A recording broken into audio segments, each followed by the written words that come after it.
Okay. All right, so your wait start light will come on when you turn your key switch on. Just to the on position. Just to the on position. Oh, it's an accessory. And as soon as that goes out, right now, you can start the bus.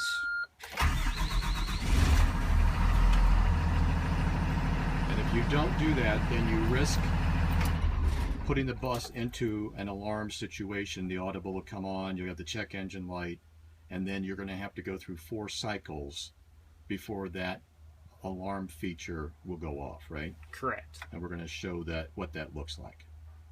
Yep.